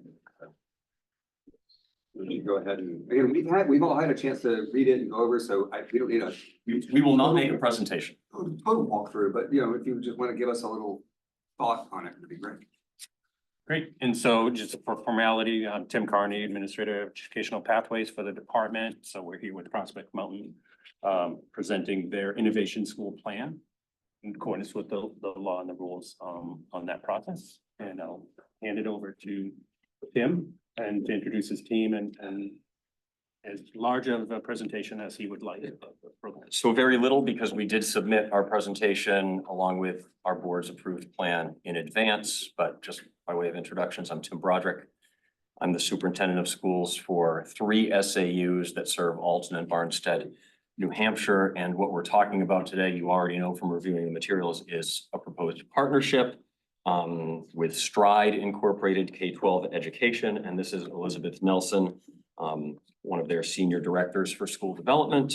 And the other, the third leg of the stool, the other partner is the Spirit of Adventure Council of Scouting USA. Do we say that now? Or do we still say Scouting Boy- America. Scouting Yeah. America, sorry. And this is their CEO, John Judge, and their Chief Program Officer, Darren Johnson. And right here is Eric Erickson, who came onto the SAU's staff under the grant that we developed this using in order to sort of drive and shepherd this project. So very briefly, and I will not go through the presentation slide by slide or anything like that, but my father, who passed away just over a year ago, was a retired Boy Scout executive. My son is an Eagle Scout, and I am the black sheep in the family, having not made it past tenderfoot. But we grew up with a passion for outdoor experiences. I'm a graduate of Kearsarge Regional High School, where some of my most memorable experiences were as part of the C Club, Seeking Environmental Education, that was founded by a teacher named Norm Charpentier. And here I am, 40 years later, and I still want to talk about it. And that's how we make meaning for kids, right? It's not always in the 4 concrete block walls of a classroom. In fact, kids' most memorable experiences usually are not in that setting. So what you've already seen, we have proposed here, is the possibility of an online academic program to meet New Hampshire graduation requirements set by SAU 301, the Prospect Mountain JMA Joint Board, with an outdoor learning component. And how this partnership has come together and how we ran some pilots. We did develop this, I already mentioned, under a grant. So we've already had some kids spending the night at the TL Storer Reservation, which is in Barnstead, which is one of the 2 towns we serve right in our catchment area. So we've done some of these things. Stride Learning, K-12 Education, has been in the online school business for over 20 years. They know what they're doing. Elizabeth can answer questions about their programs, but I think I would open it to questions. And just one last thing, there are ways to do this sort of thing within our regulatory structures, but not for a public school district. We have regulation that allows innovation, but we don't really make it easy for public school districts to innovate. So what we are trying to do, and if it seems like an awkward patchwork of regulation and law that we've sort of brought together here, that's why. Because in order to provide a free program in a public school district, we don't have a straight line to get from point A to point B. We've had to do all this in order to try to get there. So this represents our best effort, and you already heard some input, and I spoke with the gentleman personally outside. There is some narrative in our innovation school innovation plan that is not reflected in we've enumerated the regulatory relief we're looking for by Ed Rule number 306 dot. So this board doesn't have to waive gravity. You don't have to waive, no, we're gonna figure that one out ourselves. You can only waive what you can waive. But in the law itself, the innovation zone law, there's a list of a couple dozen things that shall or may or should be included in the narrative of a plan, and actually impact on collective bargaining is one of those things in the law. So we mentioned it, but there is no request for regulatory relief because we would be dealing with the PELRB if that ever became an issue. Gotcha. Thanks for that clarification. Any questions for the Thames? So I have some questions. First of all, Life Scout, member of the Daniel Webster Council Board of Directors. Really appreciate what you guys are doing. And what I'm seeing here, and please correct me if my interpretation is wrong. I see a school district that wants to innovate, that wants to do really cool, innovative things for kids, that wants to reach kids where they are, and is dealing with what almost every school district in New Hampshire, at least, if not most of the country, is dealing with, which is declining enrollment. And I see a youth organization that has been most likely, or most Scout organizations around the country probably dealing with the enrollment issue over the last few years as video games and other things really grab kids' attention. And I see a partnership where you guys are finding a way to compete for kids' attention and to serve them better by creating something that is really different and not available in the marketplace. And is very exciting, right? And you need some, as you said, Tim, you need some waiver of some of the rules because the rules don't anticipate this kind of offering to serve kids in this different way because of the rigid bureaucratic way the rules are written, you know. That's what we're dealing with. So that's kind of how I see this, is, you know, two groups coming together to serve kids. 100%. Yeah, 100%. I mean, when you think about what's happening around the country, this is an innovative approach to it. The hands-on, the skill building piece, the physical and mental education piece, which I don't have to tell this board, you know, we're in a crisis. And then the last one, just to complement what they're learning in the classroom, online, outdoors, you know, applying it. So the experiential learning piece, so all those are huge. And as you said, we complement each other. So it's pretty neat. It is very cool. So we have a charter school, obviously, and you guys know the BLACs. So if you wanted to do the online education in New Hampshire, you can go to a charter school. We have another charter school that is outdoors. That is really, we have a couple of charter schools in the last few years that have really tried to focus a lot on outdoor experiences and that kind of stuff. And now we have a public school that is saying, you know, we want to get into that space. We want to be able to offer those innovative, different approaches so that kids don't have to go to a charter school or a private school to do that. And I think that's wonderful. My only sort of caveat here in looking through the rules you want to waive, and I just want to open this up for discussion.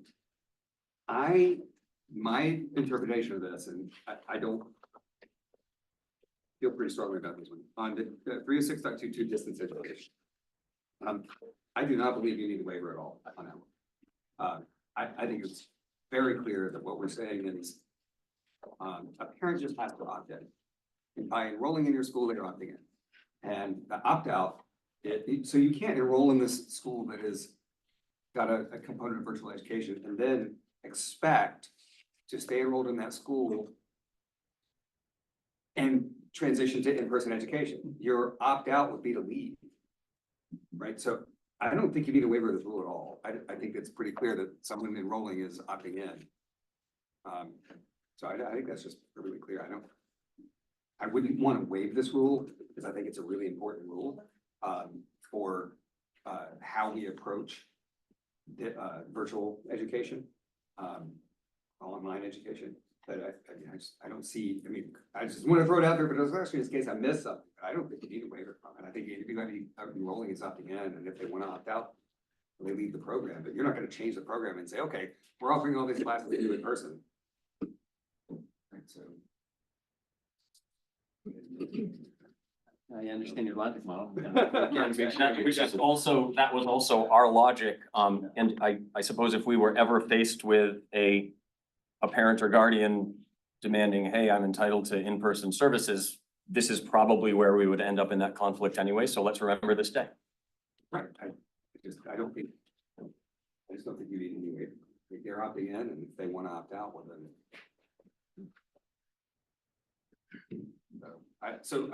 I want to just make that clear, because when we pass, if we are going to approve this, I would want to approve it. Make it clear that we didn't waive that rule. Because I just don't think we need it. Agreed. Anybody else? Want me to try to make up a motion? Sure. I move that the State Board of Education approve the Granite State Academy Innovation School Plan. Second. Well, Can you just make the amendment? as Oh, okay. amended, As amended. with not waiving ED 306.22, just. Got that? Okay. All in favor? Aye. Right. It's very exciting. Congrats. Thank you very, very much. Thank you. Thank you guys for all your work. One day I want to go up and maybe we'll have a coffee and talk about how you guys built this partnership, because I just love it. I've been out to the camp and that's. Put you on the climbing wall. like I'll we just did say for the that. commissioner. Stuck on the climbing wall. I didn't get too high, did I? I got a great picture. It looks like he was much higher than he was. Oh, no. Yes, and to lay on the ground. Correct. Yeah. This is a tough wall, man. I climbed on the wall. It's not easy. My hands is tough. Except for all those little kids were scampering up the side. Thank you very much. Thank you. Thank you. Thanks. Best of luck. All right. So let's just quickly run through. Do you want to do your? Can I do my thing just because I have to go up to the legislature then, if I may? You're almost out of time. Yeah, okay, so just really quickly then, we have coming up the statewide assessment and accountability conference. This is a conference that we started 2 years ago. We bring people in. We're doing this one over at we exceeded the building capacity because it's in such high demand, and we're doing it over at the Pony Center. But just excited about that, and people really excited about coming together and collaborating like that. We have our holiday card for military challenge. I hope that maybe we can, if Kim is listening, she can get some cards, because the state board would love to sign some cards for that. Again, a program started here in New Hampshire by a woman who works at the Department of Education. 2018, when we found out about it, we began to promote it. It's now in 50 states across the country. School kids are participating in that, a really good program. The Granite Gambit is continuing on. We, this is the chess program in the schools. I'm grabbing some stuff out of my Friday forum. Let's go ahead. Is that okay? In case you guys didn't read yours, but I'll switch over then to another. I got this other email. Yeah, I want to talk about, we did, was that yesterday we did that? Or 2 days ago? Friday, okay. And we have been trying to get this done for a long time, and we finally got through it. The biggest obstacle was really the state bureaucracy and insurance, and everybody had a reason for no. But we acquired on Friday, I signed off on the paperwork to acquire a van that has kind of interchangeable adaptability controls on the van. So that individuals with disabilities, particularly in my mind, I think about all my high school kids who have disabilities that want to have independence, they want to move. But they can't, when they reach adulthood, they qualify through VR for getting an adaptive van, right? They can get that, but they got to get their license, and they can't get their license because they don't have a car that they can learn to get their license on. So this is basically going to be a program for driver's ed, for students and adults who are trying to improve their independence, and this will help them through the process of getting their licenses, and then they have more independence and really rich and rewarding for them. And then the last thing I'll flag before I roll is everybody's familiar with Max the Moose downstairs. Hopefully you've seen some of Max the Moose's talking videos. I don't know if you've seen them, but they exist out there. Have you seen that?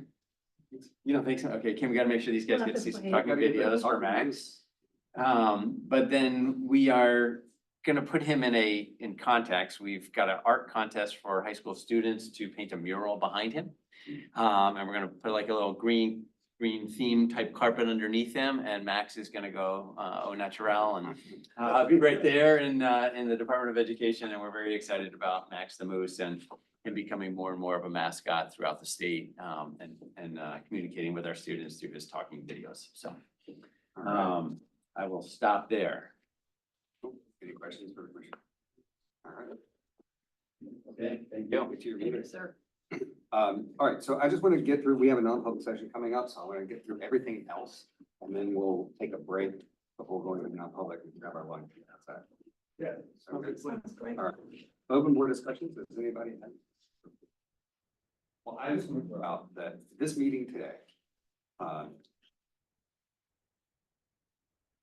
we accomplished, I think, pretty historic firsts. So the 306 is being done is great. Like, we wrapped that up. I'm very proud of that, very happy. I really did. I think the department and the whole teams have done amazing work with 306s. The amount of input they took and incorporated in these documents, the number of revisions over the years, was just truly impressive. So I think everybody involved can be very proud of that work. But I just want to point out that we passed the Career Academy, which is a truly innovative charter school that's going to accelerate kids' pathway to an associate degree. Any kid in New Hampshire can now go, once this thing gets up and running, can access this as a senior, and their senior year, they'll get their first year of community college done. The next year, they're out a whole year ahead of getting that degree or that work credential. That's remarkable. And there was a lot, it was years worth of work that went into that. That's a milestone in New Hampshire to have this career academy here, to have that partnership with community colleges. And then we passed our first innovation school. That is, to me, maybe one of the most consequential things this board has done since I've been on it. We just passed a partnership with a public school district and a Boy Scout council, Scouts BSA council, to offer kids in a traditional public school the type of experience that they before now could never get in a traditional public school. They would have to go outside the system and seek it in a charter school or a private school or some other format. And I want to congratulate Tim Broderick for doing all the work to put that together. It's a really remarkable achievement that they did. And it's conceivable that this is the first of many, many innovation schools that get approved in New Hampshire under that law. And Tim being willing to be a pioneer there, being willing to recognize he's got an enrollment issue. He wants to attract kids and give them something that they want and give them something that works for them in a different setting, and creating that as a platform that is complementary to is, you're not destroying what is offered for the other kids in the district that want that traditional pathway, but saying, you know what, we're gonna find a way to do this in public schools. And to me, that is really important milestone for New Hampshire, to have a public school district leader and a public school board say, let's look at those, let's think outside the box, let's find a way to offer kids something that will attract them to our district, that will keep them here. And ask for some relief from these rules, which, as Tim said, are very rigid and don't allow a lot of flexibility. And I think that's a message to our board that when we write these rules, we have been trying to recognize a need for flexibility in these rules and giving districts a little more autonomy and a little more authority. And I understand there's a lot of feedback that comes with that, and some people don't quite understand what we're trying to do. But I think that's potentially a signal to future boards of education as we go forward, that when you're writing these rules, sometimes you need to sit back and ask the question, why is this particular structure that we're forcing all school districts to adhere to necessary? And is it necessary? And sometimes it is, but sometimes it's not. And incorporating some of that flexibility into the rules so that in the future, maybe a district wouldn't have to come out of permission to do something fun and innovative and creative. Maybe they would just have that autonomy, that creativity, that flexibility built into the regular rules. If we could get to that point someday, I think that would be a tremendous change for the good of New Hampshire. But the fact that we passed our first innovation school, I think is a milestone that I wanted to acknowledge. My guess is that the news stories that come out of this meeting today will all be about a charter school with a lot of drama. That is a short-term issue that isn't really a milestone in New Hampshire, and there won't be a lot of news stories coming out of today's meeting about the two major milestones we did for public education in the state. I hope I'm wrong about that, but that's a gut instinct. So I just want to take that point and make it, because I do think this was a really important day for New Well, Hampshire. but what's beautiful is that it took innovation to create this innovation academy. And he addressed an issue in his own district. Yeah. He took it upon himself to solve his own local district issue by being innovative. It is.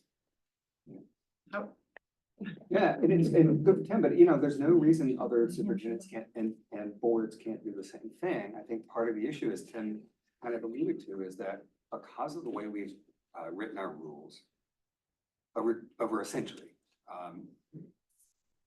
it encourages both district school boards and superintendents to think bureaucratically. It encourages them to think within these bounds. I can only do what's allowed in these bounds. And I think it took somebody like Tim, who isn't that kind of person, to think outside of the box. And then to come ask for permission to get outside that box. And what I'd like to encourage, what I think the innovation school law does encourage, and I would hope that we can spread this word and encourage more of it, is you don't have to stay in the box anymore. I would love to see superintendents start to think entrepreneurially about this kind of stuff, start to think about how they can get outside the box. We're willing to listen to those requests. and best serve their students. Yeah, and so I do think there's a lot more innovation to be done in New Hampshire. And there's an amount of innovation you can do inside the box.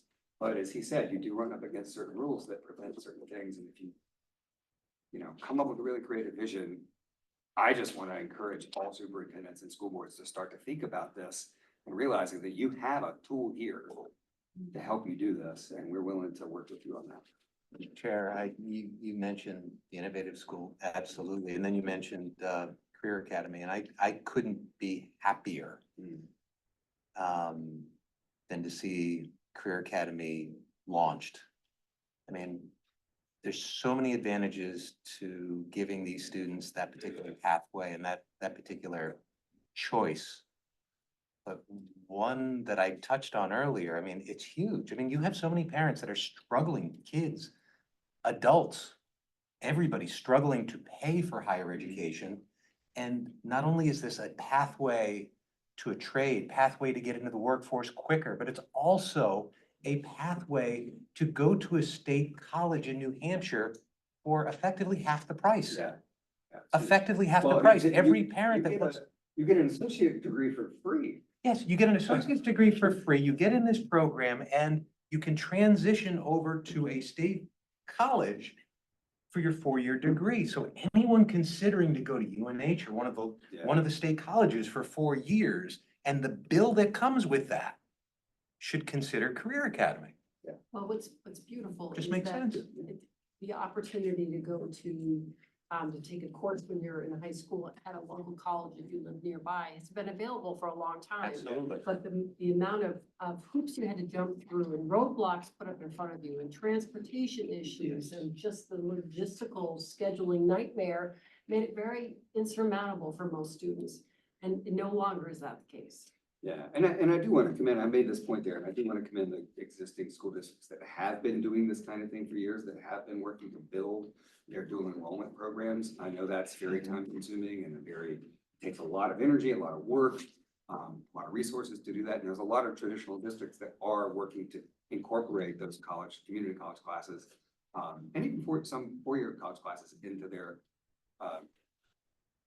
high school.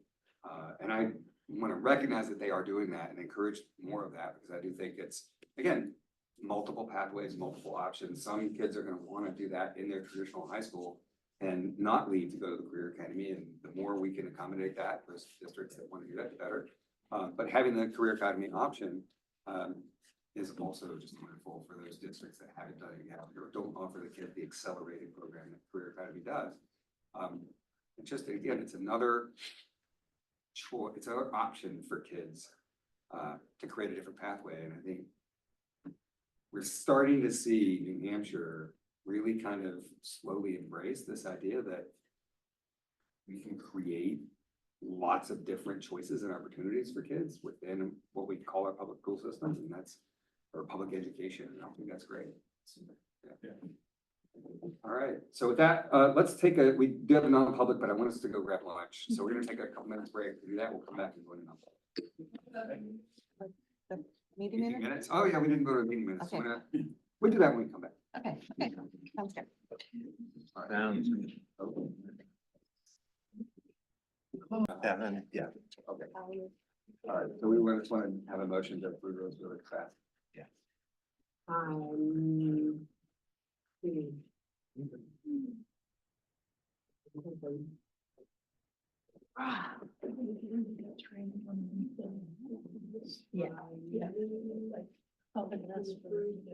Minutes, August 14, 2024. Didn't get in?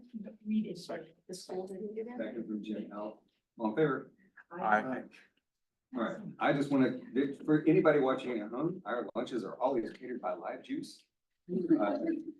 Main Street in Concord, and they're fantastic. I've been doing this for 7 years, we've been getting meals from Live Juice. And I have not once thought, I really wish we could get them from a different place. I don't even know the people there, I just like, it's so good, I look forward to them. Okay, Yeah, that was fun. okay, so we want to go to non-public, we need a motion. I move that we move to non-public.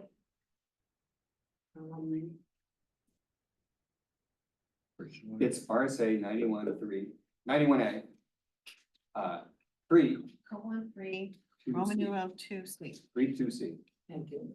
All right. Okay, so we need a second. Second. Enough, roll call. Aye. Bye. Aye. Aye. We lost Bill. I don't. We lost Bill. Sure.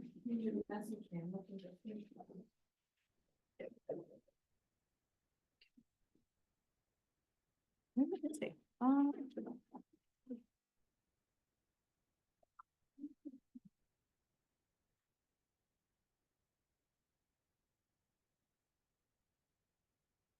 And what is your salary?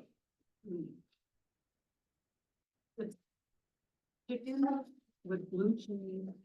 Bill's still here. He just has his camera off. I don't know if he. I add on. Let's go ahead. I have the Southwest salad, chicken salad. It's weird. It's spicy. Yeah, this is really delicious. I had their curry chicken salad on Saturday. It was happening in Concord.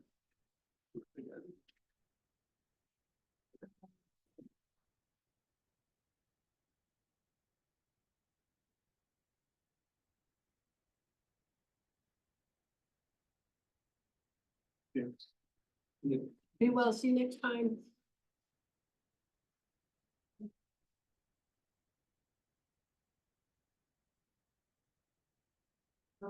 I've got to stop.